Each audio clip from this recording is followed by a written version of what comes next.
Uh, so guys, we are gonna to start as well as more people are gonna to join. Then we are gonna to start. Okay? Till then, you may ask if you have any doubt, anything you want to ask, you may ask. So I had requested you to send me the PDF that we were talking about earlier, जो आप कह रहे थे GK वाला. Current affairs ठीक है मैं भेज हाँ जी, thank you.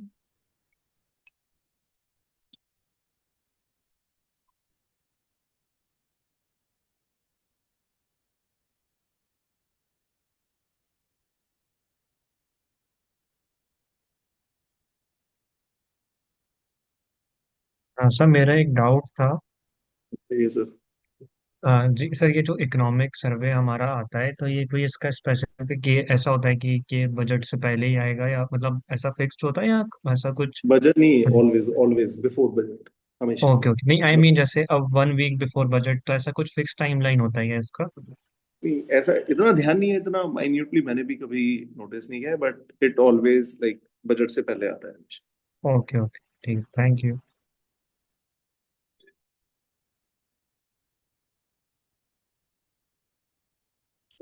So today we are going to do current affairs of December month, December 2025, और मेन पॉइंट्स को हम डिस्कस करेंगे, ठीक है। सो आई होप आप सभी लोगों को समझ में आए। इकोनॉमिक सर्वे और बजट की अभी एक क्लास और भी होगी, सो देखेंगे उसे भी।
So I hope voice my voice quality is clear, ठीक है। तो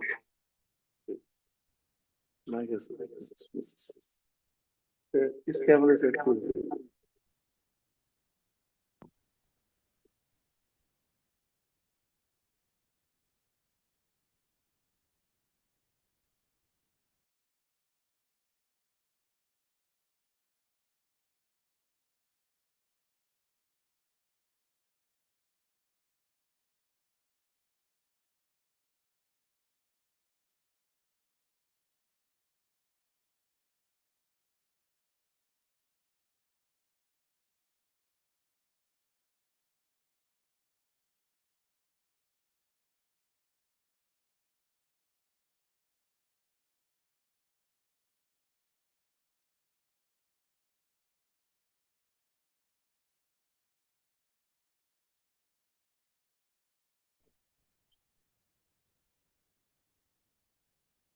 ये क्या कर रहा है?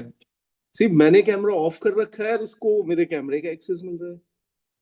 ये चाइनीज ऐप है।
ओके, स्क्रीन शेयर मैंने कर दिया है। आई होप आप मुझे सुन पा रहे होंगे, and then screen share is also. Yes, sir.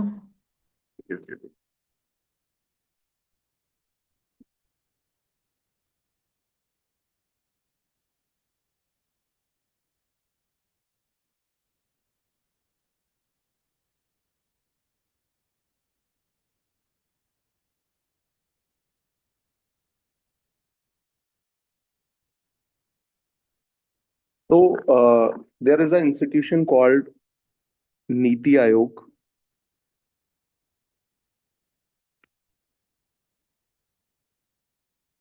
News में था, इसने एक रिपोर्ट दी थी, ठीक है।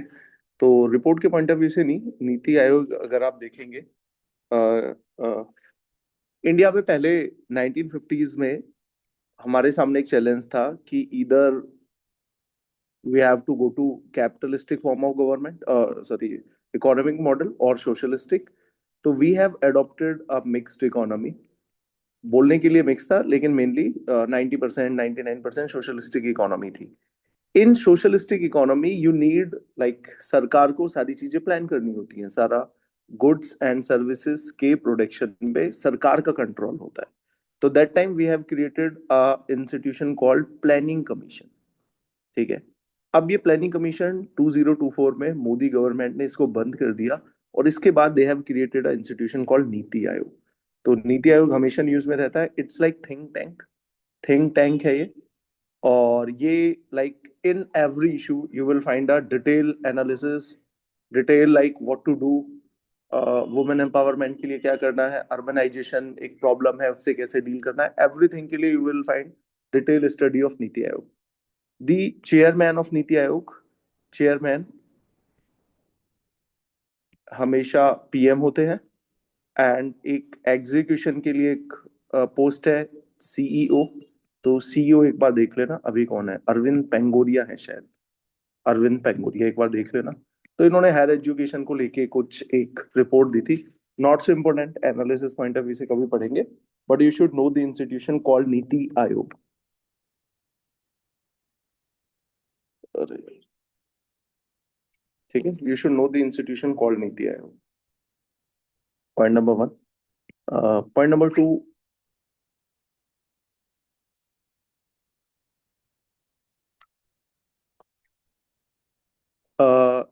in December 2025, we have passed an act called the Shanti Act.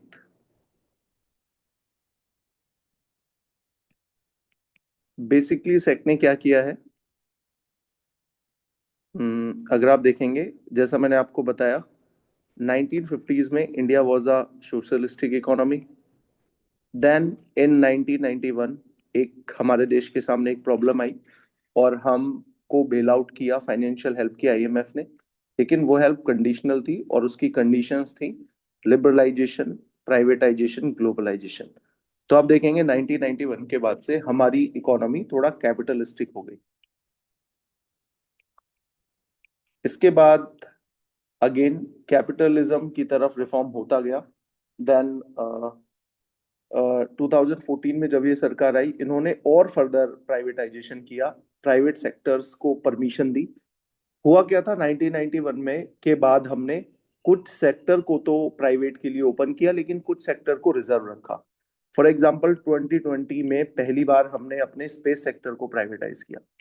इसका मतलब है 2020 के बाद से ही कोई भी private company satellite making, rocket making में इंडिया में ऑपरेट कर सकती है। उससे पहले सिर्फ ये काम सरकार करेगी। सपोज इलन मस्क का जन्म इंडिया में हुआ होता, तो इंडिया में स्पेस एक्स नहीं बना पाता, क्योंकि स्पेस का सेक्टर था that was reserve for government. Now further इन्होंने अब न्यूक्लियर को भी प्राइवेटाइज कर दिया है। तो न्यूक्लियर, सिविल न्यूक्लियर रिएक्टर अब प्राइवेट सेक्टर बना सकता है। So that's a very big policy change.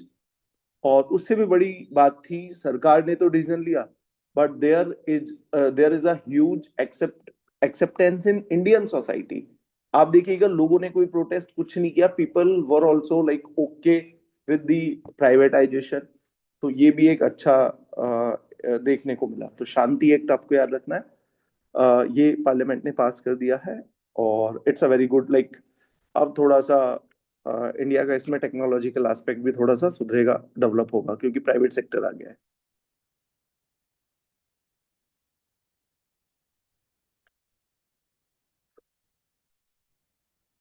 एक और है, जब भी हम फ्री स्पीच की बात करते हैं, फ्रीडम ऑफ स्पीच की हम बात करते हैं, तो that's a fundamental right. Article 19(1) हमें फ्रीडम ऑफ स्पीच और एक्सप्रेशन देता है, बट उस पे भी कुछ रीजनेबल रिस्ट्रिक्शंस हैं। दैट इज नॉट एब्सोल्यूट, 100% नहीं है कि हम कुछ भी बोले, there is no limitation, there is a red line. Okay, तो one of the red line is hate speech also, hate speech. तो कर्नाटक सरकार ने एक लॉ बनाया है टू कंट्रोल हेट स्पीच। आप देखिए, they are certain people which make, which passes certain like speech जिससे वायलेंस होता है, तो एक लॉ पास किया है कर्नाटक सरकार ने, तो थोड़ा न्यूज में था।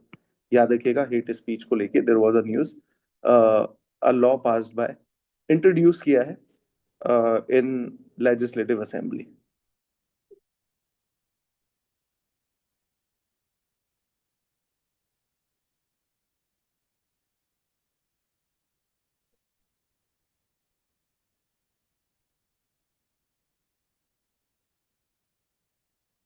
देयर इज अगेन बड़ी न्यूज थी। हमारे देश में एक, बच्चों आप सुन पा रहे हो मेरे साथ हो ना? Yes, sir. एक बड़ा प्रॉब्लम था अनएम्प्लॉयमेंट।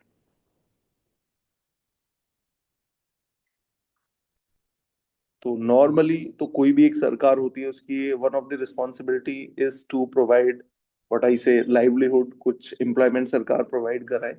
लेकिन दिस इज ऑल्सो रियलिटी कि सरकार सभी लोगों को रोजगार नहीं दे सकती। किसी भी देश में 100% एम्प्लॉयमेंट नहीं है। There there will be always cases जहाँ पे सर्टेन लोगों को आप एम्प्लॉयमेंट नहीं दे पाओगे। For them what? क्या उनके अकाउंट में पैसे ट्रांसफर कर दिए जाए बिना किसी काम के? नहीं, this is also not a good approach. तो one of the approach India ने जो निकाली वो ये थी, हम अपने देश के लोगों को राइट टू वर्क देंगे, राइट टू वर्क देंगे as a legal right.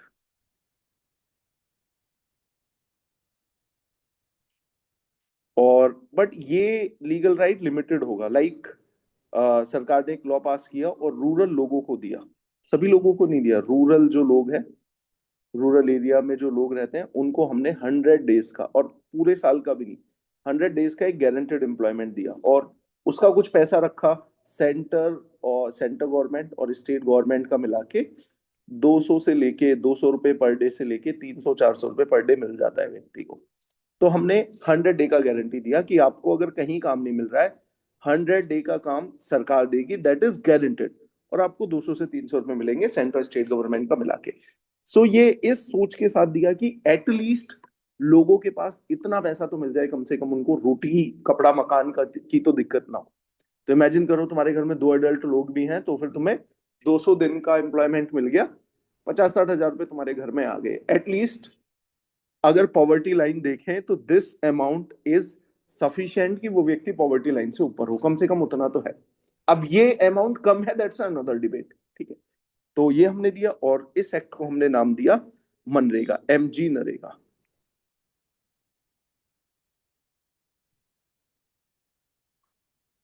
Okay, MG NREGA. तो सबसे पहले तो इसमें कई सारे चैलेंजेस थे।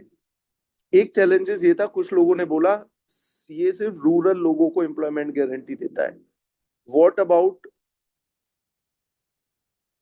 Urban poor? What about urban poor? ये जो शहरों में गरीब लोग हैं, इनका क्या? इनके लिए क्या इस तरीके की कोई गारंटेड स्कीम है कि कम से कम इनको 100 दिन का आप काम दो, 400-500 रुपए दो, तो कम से कम तुम इनको गारंटेड 50,000 रुपए इंश्योर कर रहे हो इनकी 100 डे की लेबर लेके? ऐसा तो कुछ होना चाहिए, लेकिन ऐसा सरकार कभी लेके नहीं आई।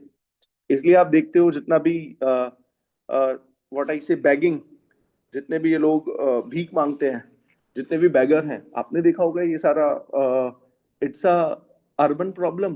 रूरल इलाके में आपको ये देखने को नहीं मिलते हैं। तो कम से कम कुछ ऐसा आप इंतजाम करें कि इनको कुछ तो बेसिक एम्प्लॉयमेंट मिले, बट ऐसा नहीं हुआ। Even Rajasthan was one of the state जो ये लॉ पास किया अर्बन एम्प्लॉयमेंट का, गारंटी दिया, कितना उसको एग्जीक्यूट कर पा रहे हैं that's a different thing, but at least they have bring a law. Now सरकार ने इसका नाम चेंज कर दिया है। They have introduced act with the name of विकसित भारत, विकसित भारत गारंटी फॉर रोजगार एंड आजीविका मिशन ग्रामीण,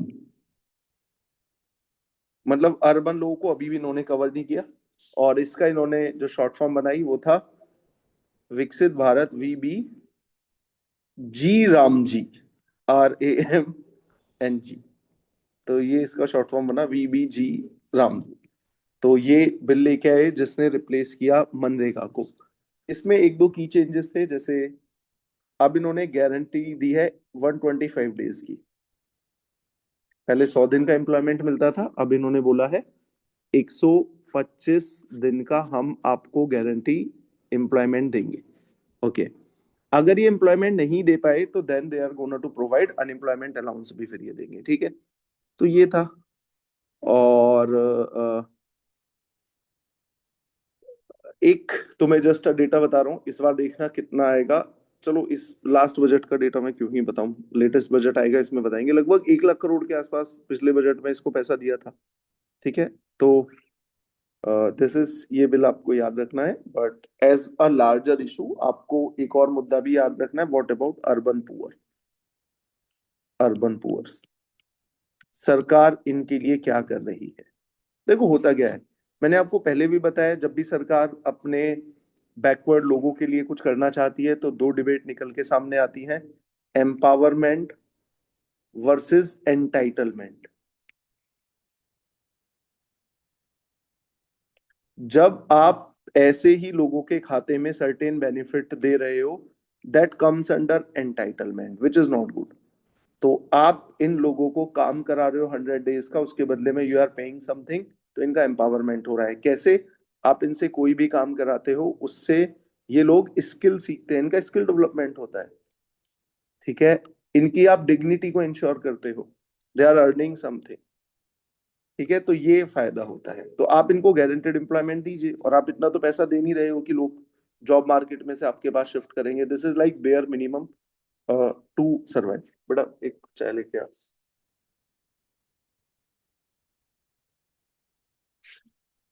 ठीक है, you are giving bare minimum. तो समझ में आया ये लॉ? सो इंडिया एंड बेटा समझ में आया ना ये? Yes, sir. ठीक है। तो विच ये मनरेगा आता है, MNREGA is no more, MNREGA is a legacy of Congress. तो कांग्रेस तो थोड़ा वो तो इसको वही कर रहे थे, क्रिटिसाइज ही कर रहे थे, why you are changing this, ठीक है, why you are changing the name, जो भी था। तो ये इन्होंने चेंजेस किए। इसके बाद एक और सबमिट हुई, इंडिया इंडो रशिया सबमिट हुई, और ये इस बार की समिट न्यू दिल्ली में थी, सबको पता है। एंड पुतिन इंडिया में आए। So what is the strategic relevance of Russia, आप सभी लोगों को पता है। लास्ट फाइनेंशियल ईयर में $65 बिलियन की ट्रेड थी बिटवीन इंडिया एंड रशिया। और डिफेंस, हम लगभग 60% हमारा जो भी डिफेंस का इंपोर्ट है वो रशिया से होता है। तो Russia is very critical for our defence preparedness. इसके बाद में अब अगर आप देखेंगे, ऑयल सप्लाई बहुत हो रही है। ये भी आप मान के चलिए approx 50% of India's oil need वो रशिया से आ रहा है। और हमको जितने ऑयल की जरूरत होती है इंडिया को, उसका हम अप्रोक्स अप्रोक्स 85% प्लस इंपोर्ट करते हैं। तो हमारे देश की फॉरेन पॉलिसी का one of the major objective is energy security. तो ऑयल सप्लाई को एश्योर करना is a critical part of India's foreign policy, वो हमें थोड़ा सा देखना होता है। And there is this target कि इस ट्रेड को बढ़ा के हम 100 बिलियन लेके जाएंगे by 2030, which is very much possible. India India लगभग आप देखेंगे तो 150 से $200 बिलियन का ऑयल परचेज करता है। तो अगर रशिया अच्छी डील देगा तो रशिया से हम परचेज कर लें। तो irrespective of the pressure from US, कई सारे डिफेंस इक्विपमेंट भी हम रशिया के यूज करते हैं, जिसमें आपका मिग सीरीज है, मिग मिग 21 हो गया, मिग 27 हो गया, सुखोई है, SU लेटेस्ट है, SU-30 MKI, ये हम रशिया से यूज करते हैं। देन एक और है S-400, this is defence system, one of the most potent thing. एक काम करना, तुम चले जाना, मैं कॉल कर दूंगा, ठीक है? हाँ ठीक है, मैं कॉल कर दूंगा आपको। सो ये हो गया S-400 डिफेंस सिस्टम है, आप सभी को पता है, very potent one. So this is the depth of India Russia relation. Then बहुत सारी चीजें और भी हैं हम, ठीक है।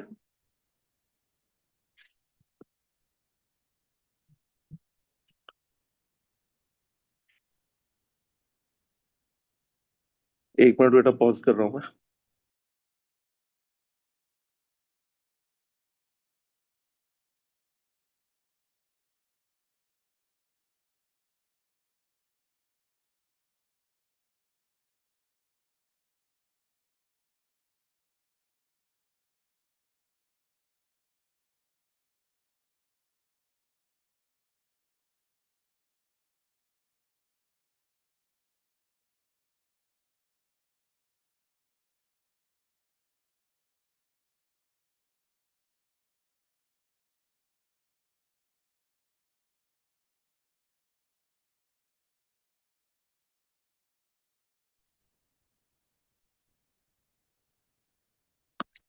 ठीक है, सो ये आपको ध्यान रखना है। एक और स्ट्रेटेजिक रिलीवेंस है for Russia, Russia is a permanent member in United Nation Security Council. तो Russia is a permanent member of UNSC, तो हमें internationally geo strategically is very important for India. Another news was, PM ने visit किया, Indian PM has visited to one of the country called Jordan. Jordan, क्या रखना है, geography का एक important fact है, जॉर्डन से बताऊंगा। Then Ethiopia and Oman. तीनों देशों में normally state of the head हमारे कभी गए नहीं थे, तो this is very important. Jordan is कहाँ पे पड़ता है, मिडिल ईस्ट में पड़ता है यार ये। एक डेड सी है, डेड सी, जॉर्डन और एक देश के बीच में सैंडविच है, तो Jordan is one of the country. ये Dead Sea one of the saltiest, this is lake, नाम सी है बट दिस इज लेक, तो ये सॉल्टीएस्ट लेक है। ज्योग्राफी कभी पढ़ेंगे, थोड़ा सा बता रहा हूँ। नॉर्मली जो सैलिनिटी होती है वाटर की, वो होती है एवरेज ओशियन की salinity 33 particle of salt in 1000 particle of water, you can say, यानी कि 3.3% सॉल्ट होता है। इसमें है लगभग तुम्हारा 250 के आसपास, तो इमेजिन करो 25% सॉल्ट है। तो इसमें कई बार ये, एक दो बार ऐसे एग्जाम में MCQ पूछ लेते हैं, बेटा सुन पा रहे हो ना? अनम्यूट मैंने कर दिया है Yes, ये sir. इसका। Yes, तो sir. कई बार इसमें है ना, अगर even if you do not know how to swim, तो आप डूबोगे नहीं, बिकॉज ये बहुत डेंस है, ठीक है। तो इन तीनों देशों की विजिट पे गए, कुछ ऐसा इंपॉर्टेंट नहीं था, बस आपको याद रखना है। तीनों देश हैं, इतनी बड़ी तीनों इकोनॉमी भी नहीं है। इथोपिया, ओमान, ओमान तो थोड़ा स्ट्रेटेजिकली है, यमन के पास है, सऊदी अरेबिया गल्फ कंट्री में है। तो एक और न्यूज थी, in December only, we have done a FTA with New Zealand. तो इंडिया और न्यूजीलैंड का FTA साइन हुआ, again good thing for India. एक चीज जिससे हम थोड़ा लाइक हमारे लिए वो चिंता की बात है, वो सेम है हमारा यूरोपियन कंट्री के साथ, सेम न्यूजीलैंड के साथ, इन सबका डेयरी सेक्टर बहुत स्ट्रांग है, डेयरी सेक्टर। तो हमने डेयरी सेक्टर को कवर नहीं किया है, dairy sector was a exception in this. और अभी तो ट्रेड बहुत कम है, अभी तो $2.5 बिलियन की ट्रेड है दोनों के बीच में, इसको टारगेट है डबल कर देंगे 5 बिलियन। ठीक है, तो इंडिया भी क्या कर रहा है ना, जो हमारी ट्रेडिशनल मार्केट थी एक्सपोर्ट की, US हो गया, स्पेशली US, वो थोड़ा सा है ना कंजर्वेटिव होता जा रहा है, तो वी आर ऑल्सो डाइवर्सिफाइंग। ठीक है ना, डाइवर्सिफिकेशन पे ध्यान दे रहे हैं, नई मार्केटों को हम ढूंढ रहे हैं, तो ये आपको याद रखना है।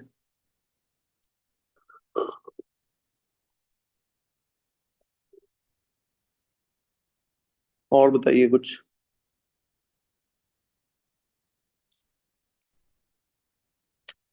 एक दो लोकेशन भी न्यूज में थी।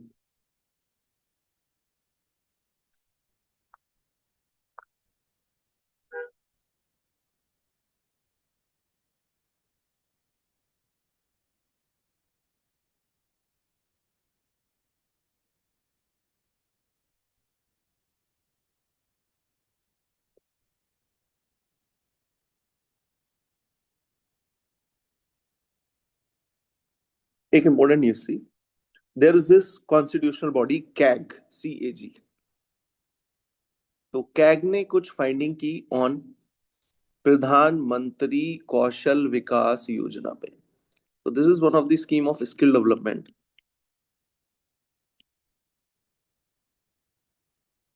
ठीक है ना, लोगों को कुछ सिखाया जाएगा, स्किल डेवलपमेंट किया जाएगा।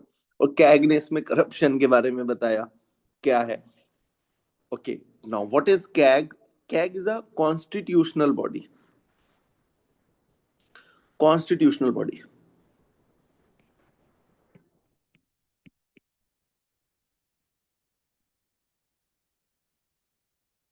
ठीक है। कोई भी एक इंस्टीट्यूशन है, तो यू कैन ऑलवेज आस्क कि सर इसको पावर कहाँ से मिली है। तो उसकी पावर का सोर्स क्या हो सकता है? उसकी पावर का सोर्स एक लॉबी हो सकता है, तो उसको लीगल बॉडी बोलेंगे। उसकी पावर का सोर्स हमारे देश का कॉन्स्टिट्यूशन भी हो सकता है। Constitution, the great, the fundamental book, जिससे हमारा देश चलता है। तो जिन इंस्टीट्यूशन के बारे में कॉन्स्टिट्यूशन में मेंशन है, उनको हम कॉन्स्टिट्यूशनल बॉडी बोलते हैं। तो these are very powerful bodies, like UPSC is a constitutional body, CAG is a constitutional body, Election Commission is a constitutional body, National Commission for ST, National Commission for SC, National Commission for OBC. These are constitutional body. Finance Commission, Finance Commission, Article 280. These are constitutional body. So all of these are constitutional body. These are very powerful body. Normally इनकी neutrality पे शक नहीं किया जाता, because they have enough, they have enough power to operate their own. ये independent bodies होती हैं, इनका कोई भी बॉस नहीं होता। इनका कोई बॉस नहीं होता जिसके प्रति इनकी जवाबदेही होती है। ठीक है, दीज आर इंडिपेंडेंट बॉडीज। और लाइक कुछ लीगल बॉडीज होती हैं, जैसे CBI लीगल बॉडी है, लोकपाल लीगल बॉडी है, ईडी के बारे में आप हमेशा सुनते हैं, लोकल बॉडी है, CVC लीगल बॉडी है। तो इनमें मैनिपुलेशन का चांस रहता है। तो दीज आर कॉन्स्टिट्यूशनल बॉडी। तो one of the constitutional body CAG, ये ऑडिट करता है, सेंट्रल स्टेट गवर्नमेंट के अकाउंट्स को ऑडिट करता है। Very important for India. ठीक है।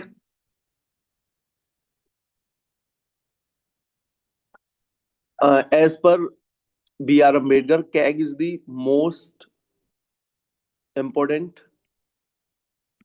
Public office.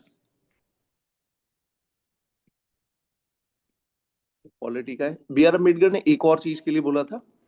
BR अम्बेडकर ने बोला था कि article 32 is the heart and heart and soul of Indian Constitution।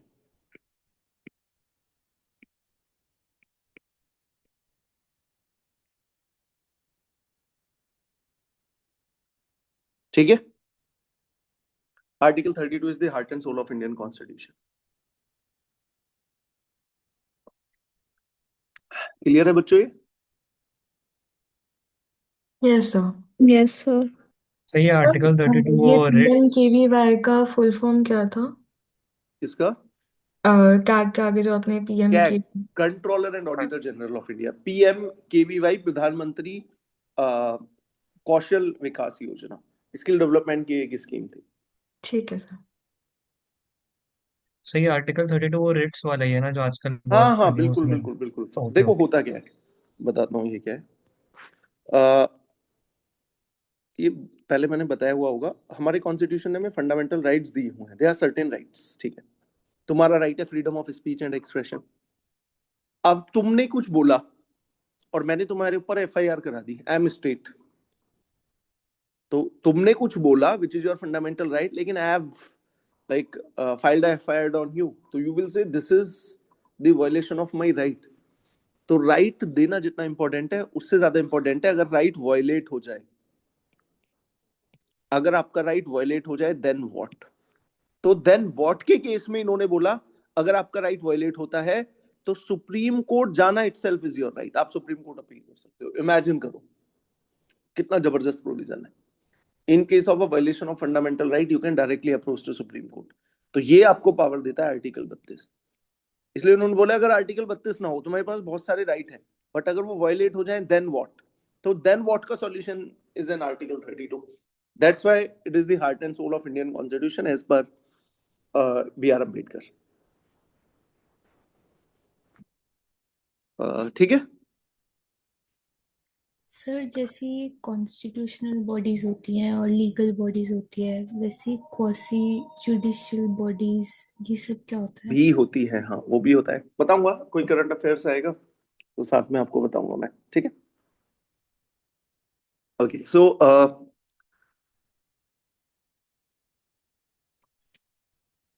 एक डिपार्टमेंट ऑफ टेलीकम्युनिकेशन ने एक ऐप को डाउनलोड करने के लिए लोगों के बारे में बोला, संचार साथी ऐप।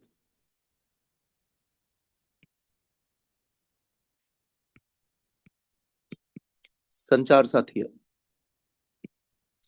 उन्होंने बोला इससे आपका कोई भी कोई भी साइबर फ्रॉड नहीं होगा। कोई ऐसा ऐप जो आपके फोन में डाउनलोड हो रहा है विच इज फॉर स्कैम, वो नहीं होगा। तो they are certain benefit out of it. लेकिन फिर इसको लोगों ने क्रिटिसाइज करा कि अब हम कोई ऐप सरकार के द्वारा डाउनलोड करेंगे दैट इज गोना टू हमारी प्राइवेसी का क्या होगा, शायद वो ही हमारा डेटा ले रहा हो। Good point. और हमारे it is also a possible violation of fundamental right, privacy का वायलेशन है which is a fundamental right. और ये तुमने, सबसे बड़ी बात है, ये तुमने जस्ट एक नोटिफिकेशन के द्वारा कह दिया, there is no legal backing, no legal backing of this step. देखिए होता है, मैं तुम्हें बताऊं, अगर आप इस प्राइवेसी वाले एंगल को समझेंगे, I will tell you, I will tell you, no government in India, और बहुत मैं जिम्मेदारी के साथ बोल रहा हूं, no government can India, no government in India can ever violate your privacy, जो ऑलरेडी तुम्हारी वेस्टर्न कंपनीज ने ऑलरेडी तुम्हारा डेटा ब्रीच कर रखा है। Government do not have instrument to capture that much of your data जितना already तुम्हारा जा चुका है। इमेजिन करो WhatsApp, Google search, Google payment, navigation, सारा डेटा यूएस में स्टोर्ड है, क्रिटिकल डेटा, ठीक है ना। देयर वाज अ मीम कि भाई ऐसे था कि एक लड़का वो मरने वाला होता है तो वो बोलता है कि भाई मेरे दोस्तों से इन पर्सन कम्युनिकेशन में कि मेरे फोन को है ना घर वालों को मत देना, ठीक है ना, कहीं डिस्ट्रॉय कर देना, आई डू नॉट वांट कि मेरा डेटा घर वालों को पता चले। इमेजिन करो यार, गूगल सर्च, सारी हिस्ट्री सब वेस्टर्न कंपनीज को पता है। देयर वाज अ केस, पुराना ही है, ये मुझे याद नहीं है, in US someone is typing how to commit suicide, how to commit suicide, और उसने सुसाइड कमिट नहीं किया, उससे पहले एजेंसीज वहां पे पहुंच के उसको रोक लिया। देन इन्होंने बोला कंपनीज के किसी how constructively we are using your data. तो ये तो एक एग्जांपल है, इमेजिन करो तुम्हारा जो भी डेटा है सारा इन कंपनीज के पास है, तो क्या सरकार इतना कभी ले पाएगी? कभी नहीं। बट डेफिनेटली क्योंकि प्राइवेट कंपनीज के ऊपर वी डू नॉट हैव कि हमारा मौलिक अधिकार वायलेट हो रहा है, बट सरकार के ऊपर हम कर सकते हैं। और सरकार को लेके थोड़ा सा वो ट्रस्ट डेफिसिट भी है कि मिसयूज ना हो, तो ये है ही है, बट ठीक है।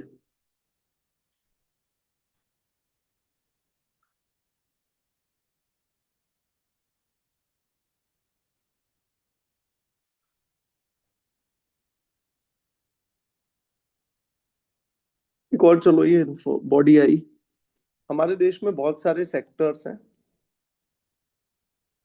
और उन सेक्टर्स का एक पर्टिकुलर इंस्टीट्यूशन है जो उनका रेगुलेटर है।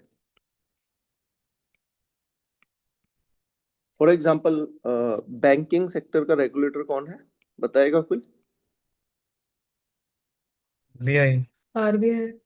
RBI. What about stock market? SEBI. बॉस बी। सभी। सभी। What about food, food quality? कसाई। FSSAI। फिर SSCI। What about telecom? TRAI। TRAI। TRAI, good. What about insurance? IRDA। Yes, IRDAI. What about pension?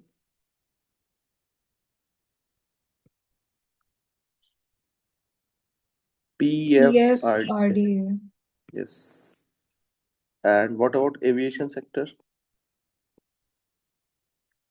DGCA। Yes, DGCA. It is for airline, FAA भी तो है। airline and pilots के लिए हो गया DGCA। And जो airports होते हैं,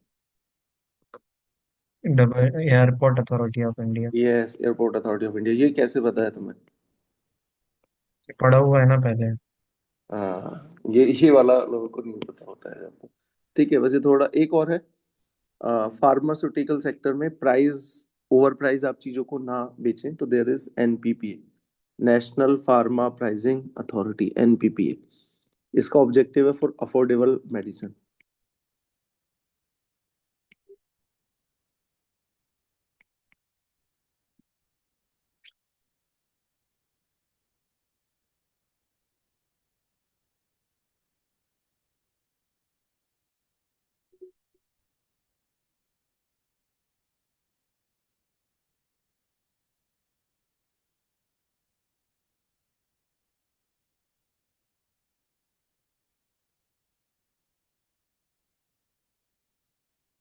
there is this supreme court ruling,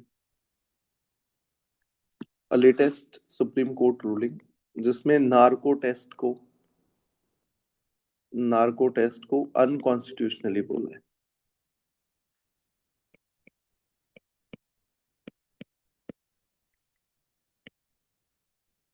एक केस आया था यहाँ पे, पटना हाई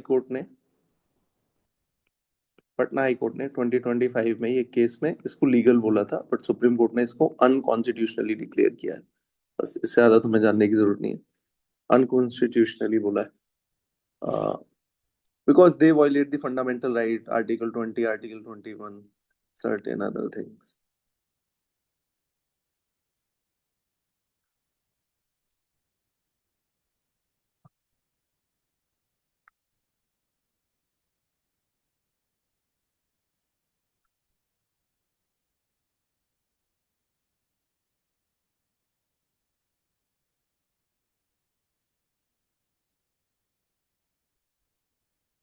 एक ये पोर्टल है, फैक्चुअल इंफॉर्मेशन है, दिस इज सहयोग पोर्टल।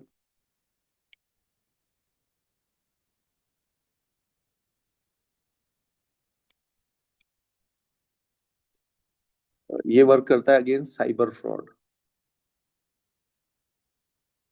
तो एक डेटा इन्होंने दिया होगा, जिन लोगों ने सहयोग पोर्टल पे कंप्लेन की हमने इतने चीजों को ब्लॉक किया वगैरह वगैरह, डेटा दे रखा होगा, but you should know it. एक और है, इन्वायरमेंट से रिलेटेड है। There is this concept of biodiversity. इसमें we want to protect every species and the we want to maintain कि कोई भी स्पीसी एक्सटिंक्ट ना हो। So there is this bird called great Indian bustard, GIB। अभी अगर आप इनका नंबर देखेंगे, सिर्फ 150 के आसपास बर्ड है, और ये आपको मेनली मिलती हैं इंडिया के इधर, राजस्थान में आपको देखने को मिलती हैं। ठीक है, तो इनको लेके कई बार सुप्रीम कोर्ट ने अपनी रूलिंग दी है। ग्रेट इंडियन बस्टार्ड, अगर आप इनका IUCN एक ऑर्गेनाइजेशन है, इसके बारे में आप पढ़ के आना, होमवर्क है। ये जितनी भी ज्यादातर स्पीसीज की उनका एक्सटेंट होने का स्टेटस क्या है, वल्नरेबिलिटी कितनी है, उसके लिए एक बुक रिलीज करती है, इसको रेड डेटा बुक बोलते हैं। रेड बुक इसको बोलते हैं, रेड डेटा बुक बोलते हैं। इसमें इस बर्ड का स्टेटस है क्रिटिकल एंडेंजर्ड। क्रिटिकल एंडेंजर्ड वो होती है जो जस्ट एक्सटिंक्ट होने की कगार पे होती है, ठीक है। तो इसका क्रिटिकल एंडेंजर्ड स्टेटस है GIB, ग्रेट इंडियन बस्टार्ड, और इसकी सिर्फ 150 के आसपास नंबर बचा है। और ये जैसा मैंने आपको बताया, ये मिलती है राजस्थान। सुप्रीम कोर्ट ने इसको लेके ऑर्डर दिया था। मुद्दा ये चल रहा था कि जितने भी हाई टेंशन इलेक्ट्रिसिटी वायर होते हैं ना, आपने देखा होगा, है ना, बड़े बड़े वायर हैं, ये उन वायर से जाके टकरा जाती थी और इसकी डेथ हो जाती थी। तो इसी में कुछ ये एक मुद्दा चल रहा था, तो सुप्रीम कोर्ट ने इसको लेके कुछ एक जजमेंट दिया। तो you should no GIB, great Indian bustard, is critically endangered.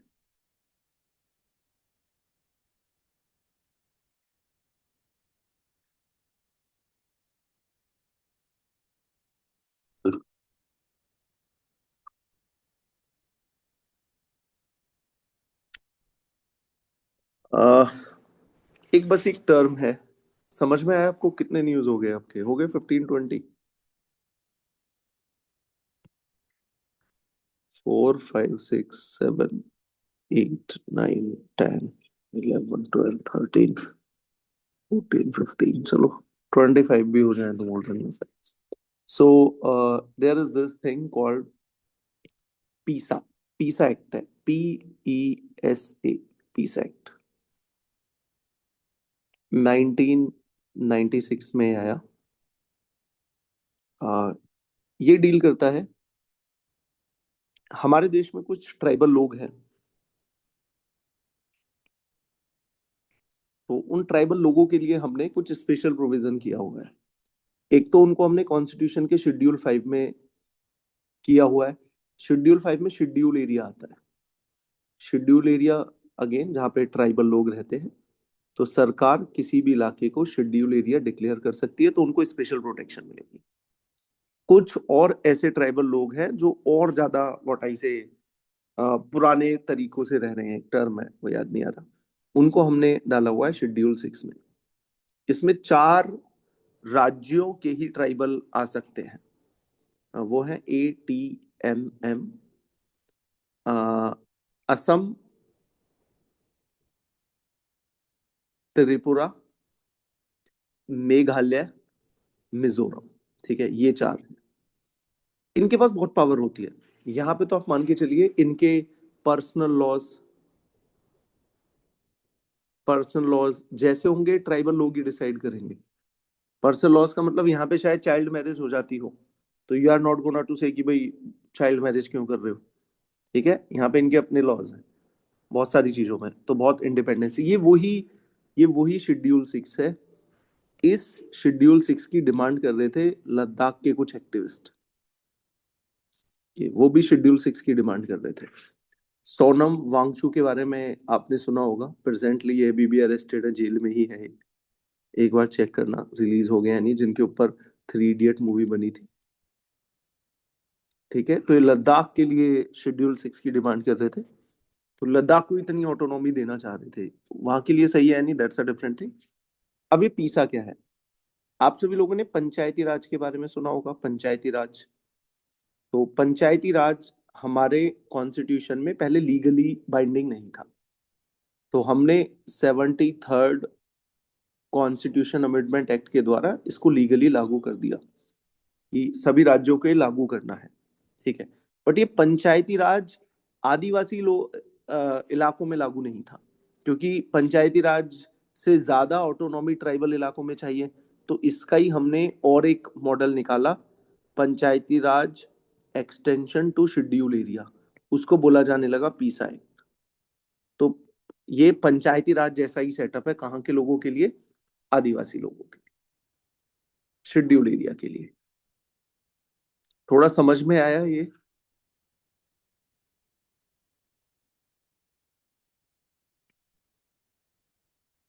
Yes, sir. Understand. ठीक है, ये थोड़ा पॉलिटी का भी बेसिक इसमें नॉलेज होना जरूरी है, बट आई होप कि मैं थोड़ा धीरे समझा रहा हूँ, आपको समझ में आया होगा। अब ये सब करंट अफेयर्स में जजमेंट है जो भी आ रही है।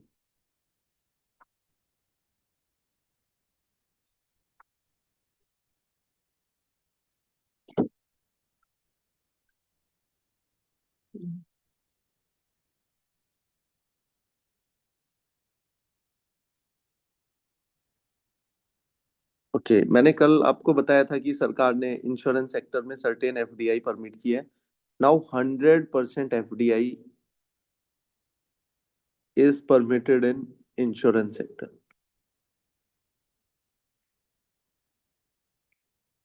100% एफडीआई है. एफडीआई एक कॉन्सेप्ट होता है, शायद आप लोगों को पता हो, पढ़ के आना, मैं समझा चुका हूँ 2-3 बार. तो इंश्योरेंस सेक्टर में 100% एफडीआई है.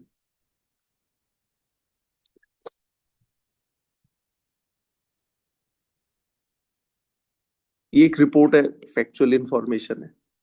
वर्ल्ड ट्रेड ऑर्गेनाइजेशन ने एक रिपोर्ट दी है. Global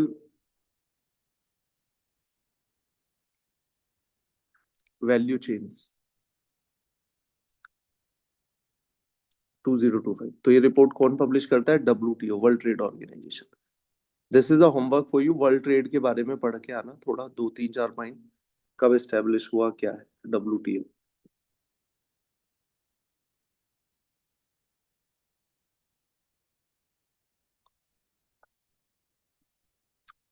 another news, there is this tunnel. अब ये फैक्चुअल है कुछ न्यूज. शयोक टनल, और ये तुम्हारी कंस्ट्रक्ट की है बीआरओ ने, बॉर्डर रोड ऑर्गेनाइजेशन ने. हमारे जितने भी क्रिटिकल इंफ्रास्ट्रक्चर हैं, पहाड़ों पे जितने भी क्रिटिकल रोड है, नए रोडों को बनाना और पुराने रोडों को मेंटेन करने का कार्य बीआरओ करता है, बॉर्डर रोड ऑर्गेनाइजेशन. ठीक है, it is a very important tunnel. ये तुम्हारा एक है, एक एलएसी है, line of LOAC, line of actual control is a border we share with China. तो ये उसको कनेक्ट करने में हेल्प करेगा. अब ये मैंने LOAC का जिक्र कर दिया है तो थोड़ा ये बता दूं आपको.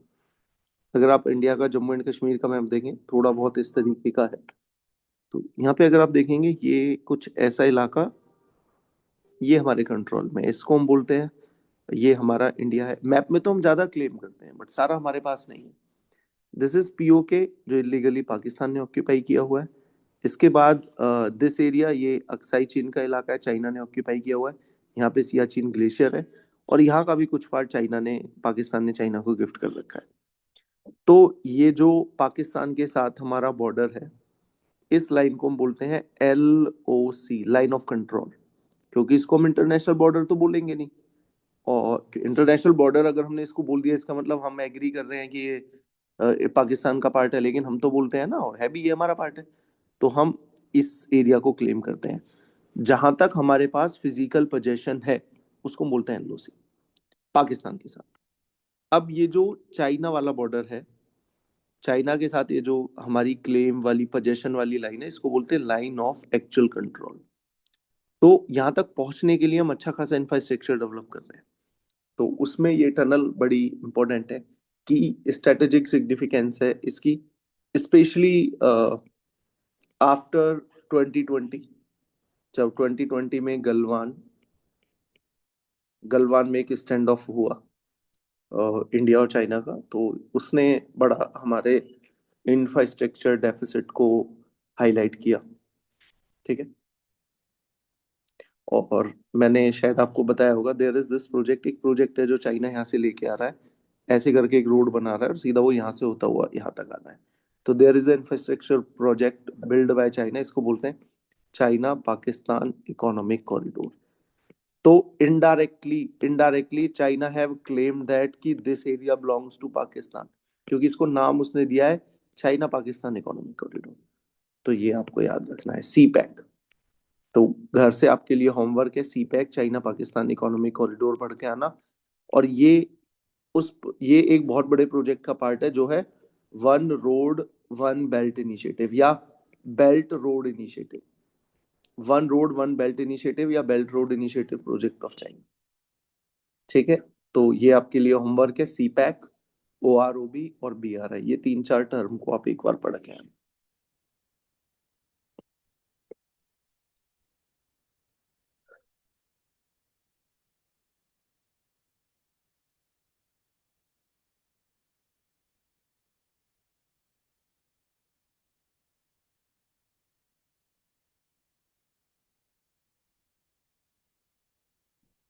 एक एक न्यूज था, बस याद रखना।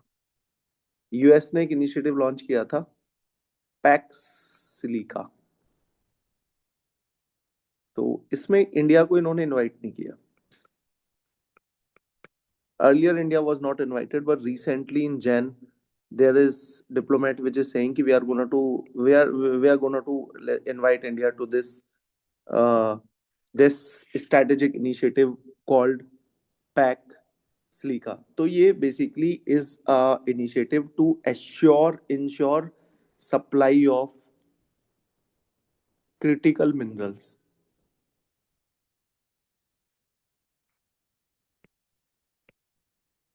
which are used in the manufacturing of semiconductors, which is useful for AI. तो ये है, तो क्रिटिकल मिनरल्स की सप्लाई इससे एश्योर होगी अगर हम इसका पार्ट बनते हैं। बट अभी यूएस ने हमें इसमें इनवाइट नहीं किया है पैक्स सिलिका में, तो you should no this keyword.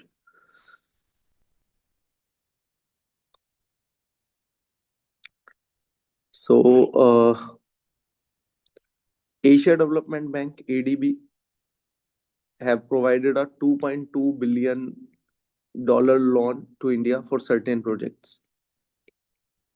अगर आप वर्ल्ड में देखोगे इंफ्रास्ट्रक्चर लैंडिंग के लिए एक तो वर्ल्ड बैंक है, इसके बाद एक वर्ल्ड बैंक में तो डेफिनेटली वेस्टर्न कंट्रीज के द्वारा लेड है, इसके बाद एशिया डेवलपमेंट बैंक है जापान लेड, और एक और बैंक है जो जिसमें इंडिया और चाइना लेड है, ब्रिक्स लेड है, वो ब्रिक्स देशों ने बनाया है, इसको बोलते हैं Asia infrastructure investment bank, AIIB और new development bank.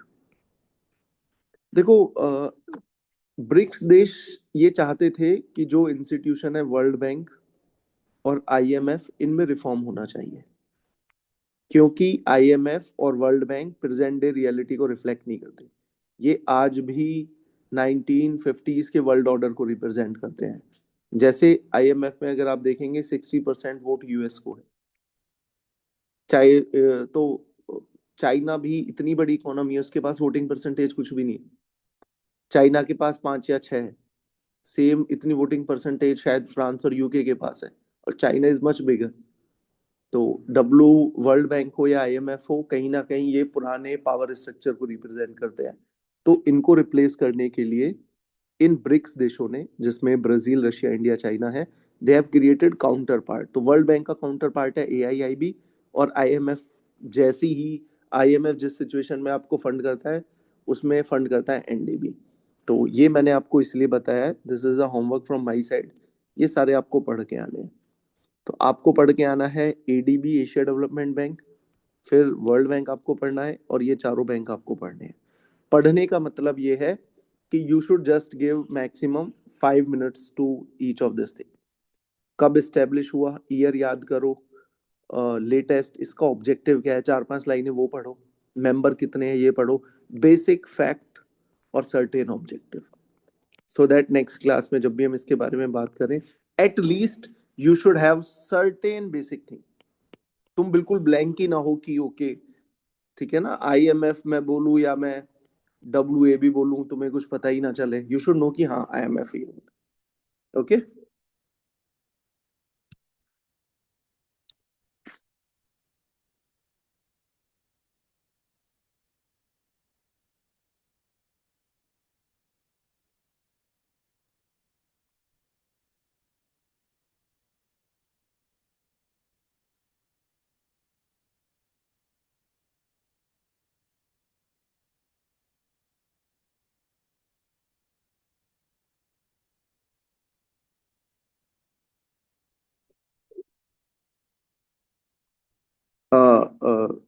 GI tag मिला है, GI tag for 5 products of Tamil Nadu.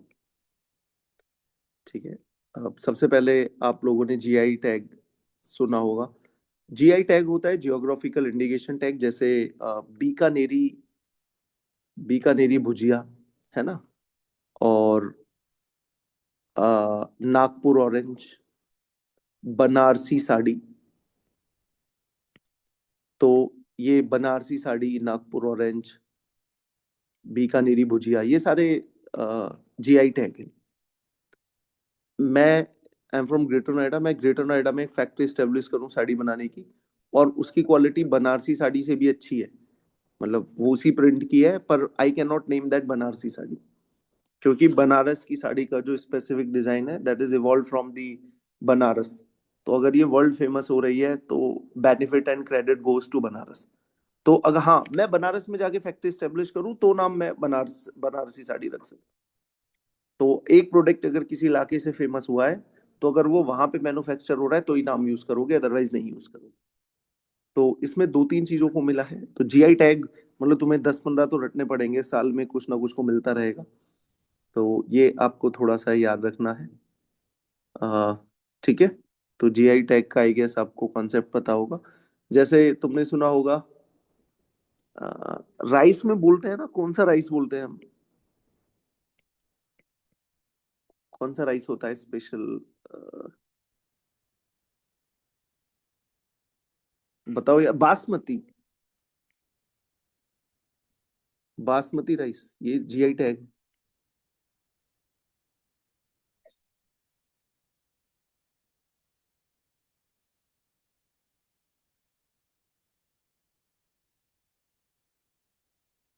सो पूछे आपकी तरफ से कोई और डाउट हो तो अगले 5 मिनट में I am gonna to wrap up the class. If you have any doubt you may ask. अभी ये खत्म नहीं हुआ है, कितने पेज हो गए हैं, ऑलमोस्ट 60-70% हो गया है ये पूरा।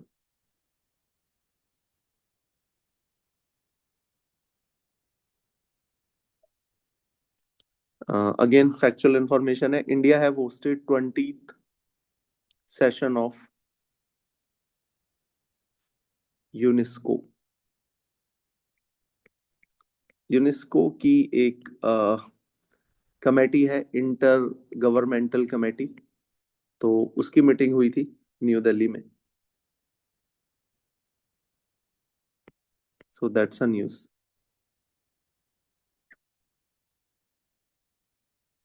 यूनेस्को के कई सारे प्रोजेक्ट हैं जो इंडिया में चल रहे हैं which are very important for of exam point of view से। एक है वर्ल्ड हेरिटेज साइट्स, एक है biosphere reserve, UNESCO man and man and biosphere reserve, एक है इंटेंजिबल कल्चरल हेरिटेज, तो एक है क्रिएटिव सिटीज नेटवर्क। ये 4-5 प्रोग्राम है, इंपॉर्टेंट है, ये एक बार इनके बारे में 2-2 मिनट पढ़ के आना है। सो आई होप आप सभी लोगों को है ना समझ में आया होगा आज का सेशन। कोई डाउट है तो यू मे आस्क। और second WHO World Health Organization की मीटिंग हुई थी, ग्लोबल सबमिट हुई थी on traditional medicine, traditional medicine, और ये मीटिंग न्यू दिल्ली में हुई थी। इंडिया में भी है ना, इंग्लिश मेडिसिन के अलावा भी है अल्टरनेटिव। उसके लिए तो हमने एक मिनिस्ट्री भी बना दी, आयुष, आयुष मिनिस्ट्री, आयुर्वेदा, योगा, यूनानी, सिद्धा, होम्योपैथी। अभी तो क्या ट्रीटमेंट के लिए हम सिर्फ एलोपैथी पे जा रहे हैं, but there are traditional mechanism also, तो वी शुड आल्सो लाइक उनको भी हमें प्रमोट करना है ना। तो बताइए आप लोग कितना समझ में आया, कोई doubt if you want to ask any of you तो you may ask.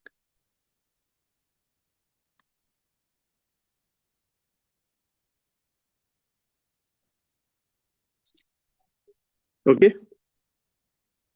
Any question, any doubt, कुछ भी हो तो आप मेरे से पूछ सकते हैं। देन